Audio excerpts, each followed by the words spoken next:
받으실 말씀은 요한복음 1장 29절에서 34절의 말씀입니다. 요한복음 1장 29절에서 34절의 말씀. 우리 찾으셨으면 다 같이 읽겠습니다.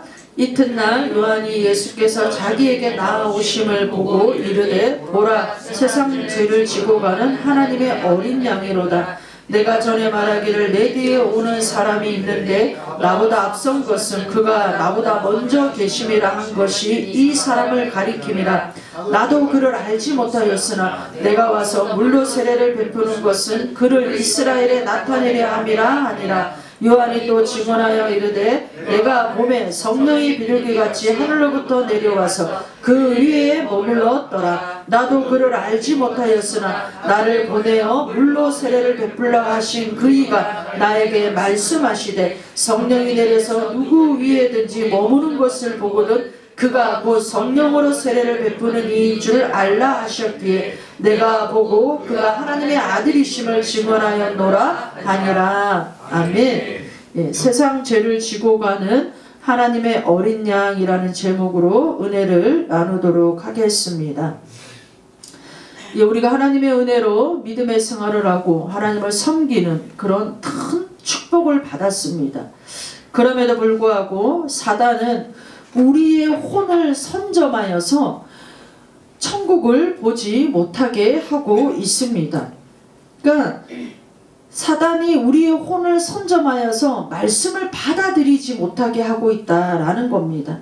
이 혼의 선점이 뭐냐면 우리 이 혼의 부분에 상처와 쓴뿌리와 또 나쁜 기억들을 통하여서 하나님의 말씀을 받아들이지 못하게 하고 있다라는 겁니다. 근데 이것을 정말 씻어낼 수 있는 것은 오직 예수 그리스도의 보혈밖에 없는 줄을 믿습니다. 말씀의 물로, 성령의 물로, 보혈의 물로 씻어내면 하나님의 나라의 복음이 우리 안에 받아들이게 되어집니다. 그래서 상처, 자극적인 죄, 세상 쾌락이 우리의 뇌를 선점하고 있던 이런 것들이 깨끗하게 씻겨져 내려가는 줄을 믿습니다. 사실 여러분, 저와 여러분들이 우리가 하나님의 말씀이라고 말씀을 읽지만 말씀을 읽는 중에도 우리에게는 온갖 음란한 생각, 나쁜 생각, 이런 생각들이 많이 들지 않습니까? 그건 바로 사단이 우리 혼을 선점하고 있다는 증거인 거예요. 그래서 많은 사람들이 말씀을 읽으면서 음란한 생각이 드는 그것을 그냥 그대로 받아들이는 거예요. 왜 이런 생각이 들지? 내가 좀 음란한 사람인가 보다 하고 넘어가는 경향이 많은데, 그럴 때마다 여러분 예수 그리스도의 보혈로 물리쳐야 되는 거예요. 이런 생각들을 예수 이름으로 떠나갈지어다. 그러면 그런 잔상들이 남지 않게 되어지기 때문에 계속 하나님의 말씀이 우리 안에 심겨지고 말씀을 받아들이는 저와 여러분들이 되어질 수가 있습니다. 교회를 다녀도 여러분 하나님을 전혀 신경 쓰지 않는 사람이 있어요. 그러나 우리의 영이 여러분 살아있는 사람은 하나님을 신경 쓰게 되어져 있어요. 내가 이런 행동을 하고 이런 말을 하고 이렇게 하면 하나님이 어떻게 생각하시는가? 하나님이 보이지는 않으시지만 나를 보고 있다라는 이런 하나님이 신경 쓰여지게 되어진다라는 거죠. 하나님을 의식하고 사는 삶을 살게 되어진다라는 겁니다. 우리가 신앙생활을 하면서 그냥 나에게 마구잡이로 드는 그런 생각들을 그냥 아무런 것 없이 받아들이는 이런 일들은 여러분 우리가 해서는 이제 안 되는 겁니다. 아무리 예배를 드리고 말씀을 듣고 해도 변화되지 않는 것은 계속 그런 생각이 사단이 심어올 때마다 받아들이는 거예요. 근데 여러분 그건 받아들여서는 안 되는 거예요. 예수 이름으로 물리쳐야 되는 거예요. 주의 보혈로 씻어내야 되는 거예요. 그럴 때마다 여러분 우리의 영은 새롭게 되어지고 온전하게 되어지는 줄을 믿습니다. 신약시대의 마지막 총정리로 하나님은 우리에게 요한복음을 주셨습니다. 요한복음 21장 중에서도 1장이 굉장히 중요한 장이다라고 말씀하였습니다. 요한복음은 단단한 고기와 먹는 것과 같지만 하나하나 잘 이해하면 기독교의 핵심을 우리는 이해할 수가 있습니다. 예수님 믿고 구원받는 거 다 맞는 말입니다. 그렇지만 우리가 예수님 믿고 구원받는 그것으로 하나님은 그냥 끝을 맺으려고 우리를 부르신 게 아니라는 거예요. 하나님을 더 풍성하게 섬기고 더 하나님을 깊이 알아가도록 우리를 부르셨다라는 거예요. 그러면 여러분, 하나님을 풍성히 잘 알아야지만 하나님을 섬길 수 있을 거 아닙니까? 하나님을 풍성하게 잘 알아야 하나님을 풍성하게 잘 섬길 수 있습니다. 그래서 요한복음은 하나님이 누구시고 하나님이 보내신 독생자 예수 그리스도가 누구이신지를 정확하게 우리에게 말씀하고 있는 거예요. 그러니까 정확하게 알 때 우리가 또한 정확하게 섬길 수 있게 되어지는 줄을 믿습니다. 고기는 잘 씹어 먹어야 되지만 그 속에는 우리 몸에 필요한 영양소가 있잖아요. 그래서 요한복음은 우리 신앙생활에 꼭 필요한 진리 중에 진리입니다, 여러분. 예수님이 나타나기 전에 미리 보내신 침례 요한이 있었습니다. 구약시대의 마지막 선지자입니다. 예수님이 하실 일들을 준비하기 위해서 유대 광야에서 하나님의 말씀이 선포되어졌습니다. 그분의 말씀을 받아들이고 그분의 메시아 왕국을 얻기 위해서는 침례 요한은 반드시 해야 될 일이 있는데 그게 뭐냐면 회개하고 돌이켜야 된다라는 거예요. 하나님이 가장 기뻐하시는 게 무엇이냐면 회개하는 거예요. 회개는 돌이키는 겁니다, 여러분. 그러니까 여러분, 사람이기 때문에 우리는 죄를 짓고 살아갑니다. 알고도 짓고 모르고도 죄를 짓습니다. 그러나 여러분, 돌이키면 하나님은 용서하시고 그 돌이킴을 통하여 하나님은 기뻐하신다라는 겁니다. 그래서 침례 요한은 회개하고 돌이켜서 하나님을 찾고 하나님이 보내신 자 메시아를 영접하고라고 우리에게 메시지를 전하고 있는 겁니다. 그러니까 구약의 시대는 모세와 율법의 시대였어요. 신약은 예수님 안에 있는 은혜와 진리가 충만한 시대라는 거예요. 은혜와 진리가 충만한 시대입니다. 그러니까 예수님 안에 있는 그 은혜와 진리로 하나님이 누구이신가를 밝게 드러내어 주시는 거예요. 밝히 드러내어 주십니다, 여러분. 그래서 요한이 그것을 우리가 오늘 읽은 본문에서 증언하고 있는 거예요. 31절부터 33절까지 증언하고 있습니다. 성령이 비둘기같이 하늘에서 내려오셔서 예수님 위에 머무는 것을 보셨는데 나도 처음부터 이 예수님을 안 것은 아니라고 말하고 있어요. 나도 이 사람이 하나님의 아들인 것을 알지를 못했다라고 말하고 있습니다. 나를 보내서 하나님께서 물로 침례를 베풀어라고 말씀하시면서 회개하라고 말씀을 선포하라고 그렇게 나를 부르셨는데 성령님이 어떤 사람에게 내려와서 머물게 되어지면 바로 그 사람이 성령으로 침례를 베풀 그 사람이다. 그 사람이 곧 하나님의 아들이다 라고 그렇게 알려주셨다라는 거예요. 그래서 침례 요한도 예수님이 누구신지를 몰랐지만 정말 그 예수님 내가 침례를 베풀 때 물로 침례를 베풀 때 그 사람 위에 성령이 비둘기같이 임하는 것을 보고 아 하나님이 말씀하셨던 그 사람이 바로 이 사람이구나. 이 사람이 곧 하나님의 아들 독생자이구나 라는 것을 알게 되어졌다라는 것을 증언하고 있는 내용입니다. 그래서 34절에 보면 내가 보고 그가 하나님의 아들이심을 증언하였노라 하니라 라고 증언하고 있는 겁니다. 우리 29절에 보면 이튿날 요한이 예수께서 자기에게 나오심을 보고 이르되 보라 세상 죄를 지고 가는 하나님의 어린 양이로다 라고 예수님에 대해서 말씀을 합니다. 그러니까 자기에게 나오고 있는 예수님을 보고 침례 요한이 세상 죄를 지고 가는 하나님의 어린 양이다 라고 증언하고 있습니다. 그러니까 하나님의 어린 양은 곧 누굽니까? 예수님이시죠. 그러니까 이 예수님을 통하여서 우리는 구원을 받게 되어진 줄을 믿습니다. 구약시대는 약 4000년의 시간이고 신약은 약 2000년의 시간입니다. 그러니까 구약의 그 4000년의 시간은 신약에 오실 그 예수님에 대한 그림자라고 했어요. 이 그림자를 다른 말로 하면 예표입니다. 예표를 또 다른 말로 하면 앞으로 일어날 일에 대해서 말씀하신 걸 예표라고 합니다. 그래서 구약의 그림자로 왔던 말씀하셨던, 예표로 말씀하셨던, 앞으로 일어날 일들에 대해서 말씀하셨던 그것이 신약시대에 와서 그대로 실체로 이루어졌다라는 거예요. 그러니까 구약은 그림자지만 신약은 실체라는 거예요. 실체라는 겁니다. 그러니까 일어날 일들인 그 예수님이 실체로 오셨다라는 것을 말씀하고 있는 겁니다. 여러분, 우리가 신앙생활을 하면서 하나님이 어떠한 분이신가, 하나님의 위대하심을 우리가 알고, 아, 천국이 있다고 하시니까 천국이 있고, 지옥이 있다고 하니까 지옥이 있는구나 라고 우리가 알고, 마귀도 있다고 하니 마귀도 있는 것도 우리가 알구나 라고 하는 이것도 물론 우리가 중요하지만, 저와 여러분들에게 여러분 가장 중요한 게 무엇이겠습니까? 우리 인간에게 가장 중요한 것, 인간에게 가장 중요한 것이 무엇이냐면 여러분, 죄 용서예요.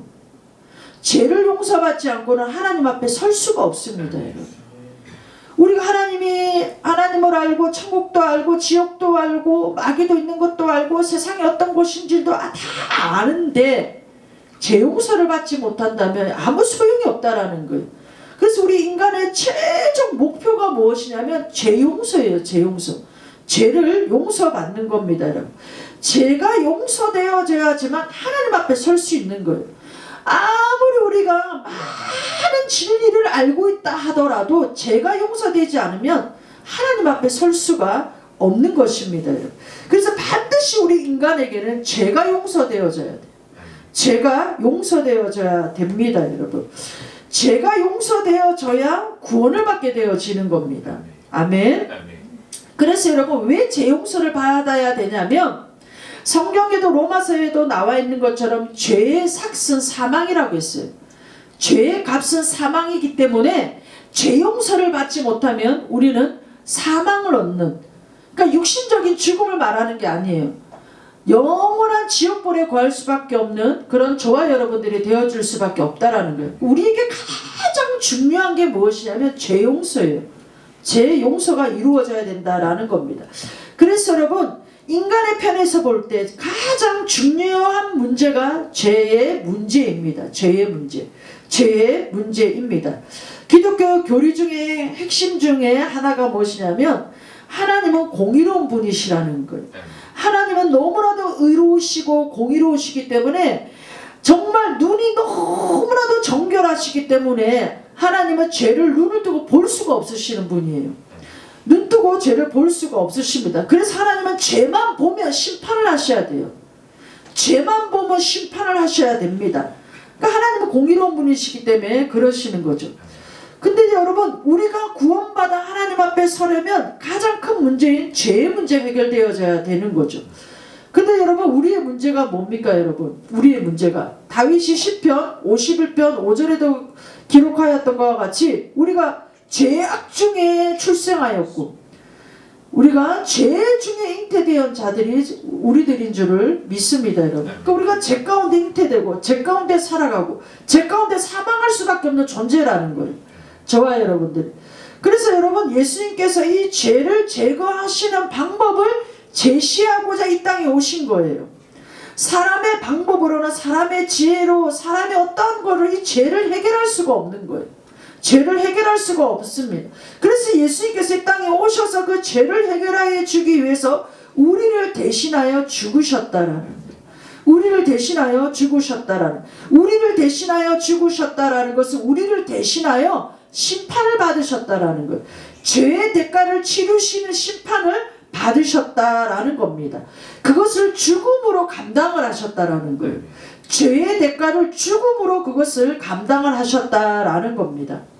우리가 다시 시간을 거슬러 올라가서 에덴 동산에서 아담과 하와가 범죄하였습니다. 그래서 에덴 동산에서 내어 쫓기기 전에 정말 하나님께서 그들에게 주신 것이 무엇이냐면 가죽옷이었어요. 가죽옷. 여러분, 그 가죽옷이 어디서 그냥 하늘에서 뚝 떨어진 게 아니잖아요. 분명히 가죽옷은 어떤 짐승이 죽었으니까 가죽옷이 나왔겠죠. 그러니까 여러분, 정말 죄를 지음으로 말미암아 그 죄의 문제가 해결되어지려면 누군가는 죽어야 된다는 거예요. 누구는 죽어서 반드시 희생제물이 있어야 된다라는 겁니다. 그게 여러분 창세기부터 계속 하나님께서 말씀하고 계시는 거예요. 그러니까 여러분 아벨도 하나님 앞에 제사를 드렸습니다. 양과 그 첫 새끼, 양의 첫 새끼와 그 기름을 드렸다라고 되어져 있습니다. 그러니까 여러분 기름이 나오려면 죽어야 되는 거예요. 기름이 나오려면 죽어야 되는 거죠. 죽음을 의미하는 겁니다. 그러니까 여러분 동물의 희생의 제사가 있었다라는 거예요. 죄의 전가가 있었다라는 겁니다. 그 후로 2000년 후에 여러분 아브라함이 등장합니다. 100세에 하나님께서 아들을 주셨어요. 근데 그 아들이 15살 되던 해에 하나님이 바치라고 말씀하셔요. 그래서 아브라함은 정말 믿음으로 그것을 이삭을 하나님께 바치려고 모리아 산으로 갔습니다. 근데 하나님께서 이삭을 죽이려고 하는 그 순간에 하나님께서 아브라함에게 그 아들에게 손을 대지 말라고 하시고 예비되어져 있는 순양이 하나 있었습니다. 그 순양이 대신하여 희생의 제물이 되어졌습니다. 또 그 후로 500년 후에 어떤 일이 있었습니까? 이스라엘 백성들이 출애굽할 때에 하나님께서 그들에게 유월절을 제정하실 때 어린 양의 피를 문설주 흰방에 발랐을 때 저주가 죽음의 그림자가 넘어가리라 라고 말씀하셨어요. 그때도 희생의 제사를 드렸다라는 거예요. 어린 양의 희생의 제사를 드렸습니다. 레위기는 여러분 어떠한 말씀을 전하고 있냐면 예배하는 자들은 반드시 피를 가지고 와서 예배드려야 된다라는 게 레위기의 주제입니다. 여러분 전체적으로 말씀하는 거예요. 너희들이 나한테 나와서 예배를 드릴 때 제사를 드릴 때 그냥 나와서는 안 된다. 반드시 피를 가지고 와야 된다라는 것을 말씀하고 있습니다. 여러분 피를 가지고 오려면 어떤 희생의 제물이 있어야 되는 거죠. 희생의 제물이 피의 속죄 예배를 드리려면 반드시 희생의 제물이 있어야 된다라는 거예요. 그러니까 사람의 죄의 전가를 동물에게 시켜서 그 동물의 죽음을 가지고 그 피를 가지고 하나님 앞에 와서 제사를 드리게 했다라는 겁니다. 여러분. 그러나 여러분 이런 일들이 계속 여러분 반복적으로 할 수밖에 없었던 것이 일시적인 죄의 전가밖에 되어지지 않았기 때문인 거죠. 여러분. 예수님 오시기 전까지는 계속 이런 일들을 반복했습니다. 희생제물을 제물로 삼아서 그 피를 가지고 하나님 앞에 가서 예배를 드리고 제사를 드리는 이런 일들을 계속 반복적으로 했던 것이죠. 여러분. 그래서 여러분 4,000년 동안 그 일이 계속 이루어졌던 겁니다. 그런데 예수님이 딱 오시고 나서는 이 모든 일들이 단번에 다 끝나버리게 되어졌습니다. 우리 히브리서 10장 4절을 한번 보겠습니다. 히브리서 10장 4절. 이는 항소와 염소의 피가 능히 죄를 없이 하지 못함이라. 그러니까 항소와 염소의 피는 그냥 일시적인 거라는 거예요. 일시적인 거. 그러니까 이 일시적으로 덮을 뿐이지 죄를 없게 하지는 못했다라는 것을 히브리서 기자는 말씀하고 있습니다. 근데 예수님께서는 단번에 제사를 드리심으로 단번에 희생의 제물이 되심으로 이 모든 것을 끝내버리셨다라는 거죠.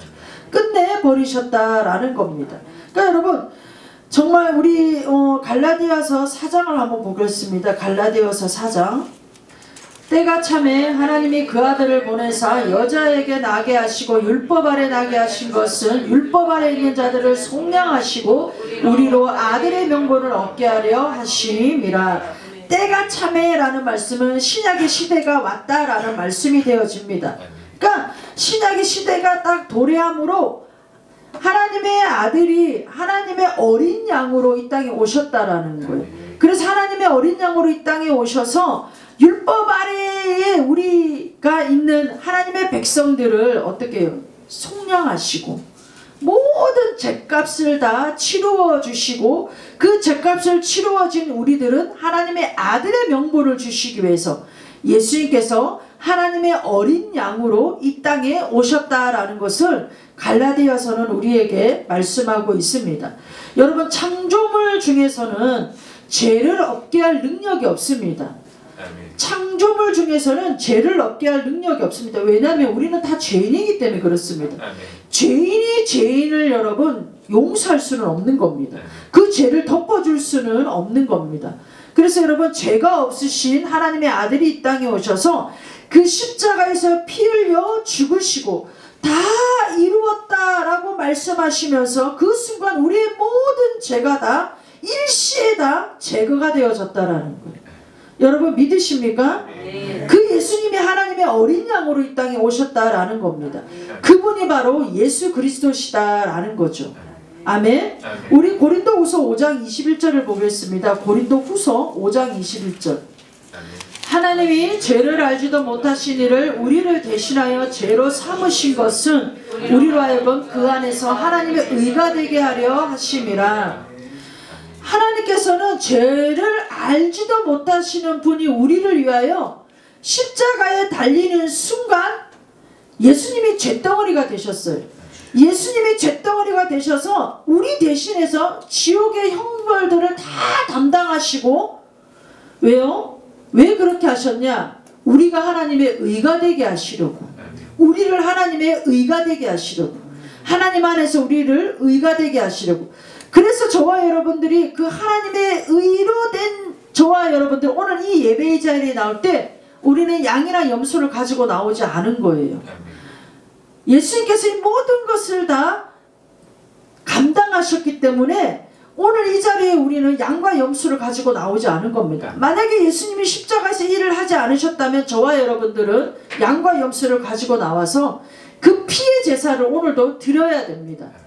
근데 여러분, 정말 예수님께서 완벽하게 단번에 희생의 제물이 되심으로 말미암아 누구든지 이 진리를 믿는 자들은 그 사람에게는 이것을 의로 여기게 해주셨다라는 거예요. 여러분 믿으십니까? 그래서 여러분, 우리 기독교를 피의 종교라고 하는 거예요. 기독교는 여러분 피의 종교라고 말씀합니다. 왜 이 죄를 덮는데 피가 필요하냐? 왜 이 죄를 덮는데 피가 필요하냐면, 그것을 이사야에서 아주 말씀을 잘하고 있습니다. 우리 이사야 1장 18절을 한번 보겠습니다. 여호와께서 말씀하시되, 오라 우리가 서로 변론하자. 너희 죄가 주홍 같을지라도 눈같이 이어질 것이요 진홍같이 붉을지라도 양털같이 희게 되리라. 여러분, 죄가 무슨 색이라고 말씀하고 있죠? 빨간색이라고 말씀하고 있잖아요. 붉은색. 너희 죄가 주홍 같고 너희 죄가 진홍 같고 죄가 붉다라는 거예요. 여러분, 이 붉은 색의 죄가, 붉은 이 색의 죄가 무엇으로 덮어져야 됩니까, 여러분? 그래야 이게 딱 덮여져서 여러분 보이지가 않게 되어집니까? 피로 덮여져. 피가 무슨 색이에요, 여러분? 빨간색이잖아요, 여러분. 그러니까 여러분, 정말 영의 세계에서는 이 빨간색이 빨간색을 덮어야지만 이게 하얗게 되어지는 거예요. 이사야 1장 18절은 그것을 우리에게 말씀하고 있습니다. 또 여러분, 우리 이사야 53장 6절과 7절을 보겠습니다. 이사야 53장 6절과 7절 시작. 우리는 다 양 같아서 그릇 행하여 각기 제 길로 갔거늘 여호와께서는 우리의 모든 죄악을 그에게 담당시키셨도다. 그가 곤욕을 당하여 괴로울 때에도 그의 입을 열지 아니하였으며 마치 도성으로 끌려가는 어린 양과 털 깎는 자 앞에서 잠잠한 양같이 그의 입을 열지 아니하였도다.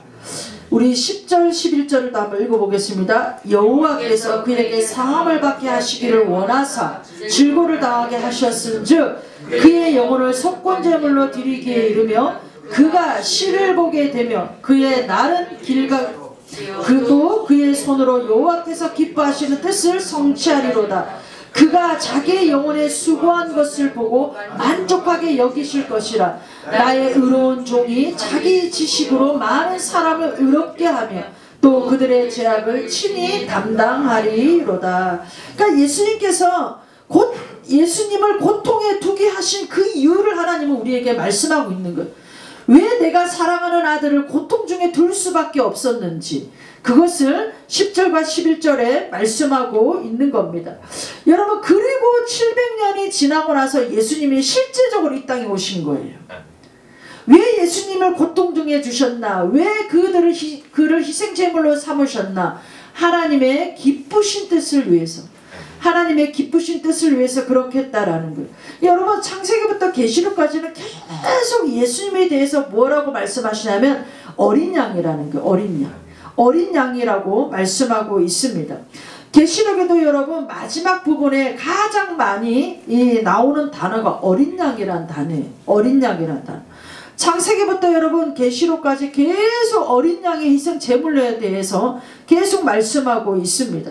계시록 5장 5절에서 7절에도 보면 7 봉인된 두루마리가 있어요. 근데 뗄자가 없는 거예요. 하늘에도 없고 땅에도 그 뗄자가 없는 거예요.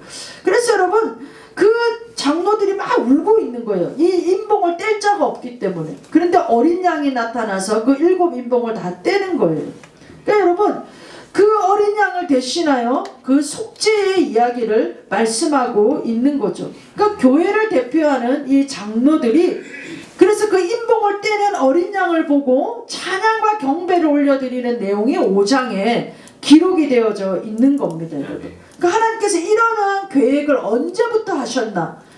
이 계획을 어린 양 예수 그리스도를 이 땅에 보내실, 희생의 제물로 삼으실, 모든 죄의 전가를 그에게 담당케 하고 그 죄의 전가로 말미암아 그가 한 번에 단번에 죽음으로 말미암아 이 하나님을 믿는 하나님의 백성들에게 의가 되게 하시려고 하신 이것을 하나님은 언제부터 계획을 하셨냐? 바로 그게 우리 계시록 우리 13장 8절을 보겠습니다. 죽음을 당한 어린 양의 생명책에 창세 이후로 이름이 기록되지 못하고 이 땅에 사는 자들은 다 그 짐승에게 경배하리라. 그러니까 여러분 킹 제임스 성경에 보면 세상을 창조 때부터 하나님께서는 이미 어린 양이 죽을 것을 하나님이 이미 말씀하셨다라는 것, 이미 계획하고 계셨다라는 겁니다. 그러니까 여러분 독생자 예수 그리스도가 바로 여러분 어린 양으로 이 땅에 하나님은 보내셨습니다. 2000년 전에 이 땅에 보내셨습니다. 그래서 우리가 다시 본문 요한복음 1장 29절로 돌아오면 이튿날 요한이 예수께서 자기에게 나오심을 보고 이르되 보라 세상 죄를 지고 가는 하나님의 어린 양이로다. 사람의 어린 양이 아니라 하나님의 어린 양이라고 되어져 있습니다. 여러분.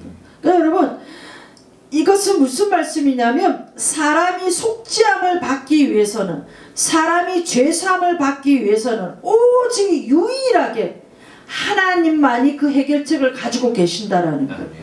그러니까 여러분 하나님 보라 세상 죄를 지고 가는 어린 양이로다 라고도 말씀하실 수가 있겠죠. 근데 하나님의 어린 양이로다 라는 것은 유일하게 사람의 죄를 해결할 수 있는 것은 하나님만이 그 해결책을 가지고 있다라는 거예요. 그래서 그 하나님을 의지해야 된다라는 것을 말씀하고 있습니다. 그래서 여러분 성경 곳곳에 사도행전 4장 26절에도 보면 천하 구원받을 만한 다른 이름을 우리에게 주신 적이 없다고 말씀하고 있어요. 어떤 천하 어떤 세상에서도 예수 그리스도 말고는 구원받을 수 있는 그 어떤 이름도 우리에게 주시지를 않았다고 말씀하고 계셔요. 그러니까 하나님의 구원의 방법은 오직 하나님의 어린 양을 통해서 그 희생제물을 통해서 구원을 우리에게 주신다라는 거예요. 그리고 요한복음 14장 여러분 6절에도 보면 내가 곧 길이요 진리요 생명이니 나로 말미암지 않고는 나 외에는 어떤 누구도 하나님께로 갈 수가 없다라는 것을 말씀하고 있는 겁니다.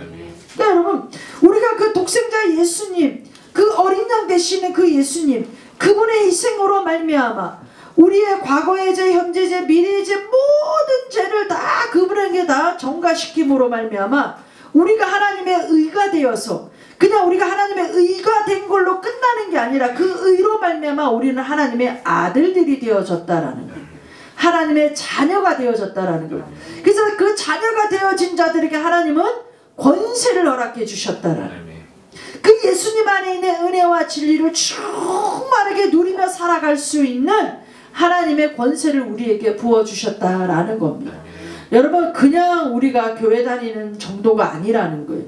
그냥 신앙생활하는 정도가 아니라는 거예요. 하나님께서는 여러분 이런 값진 희생을 치르시고 저와 여러분들을 사셨다라는 거예요. 얻었다라는 거예요.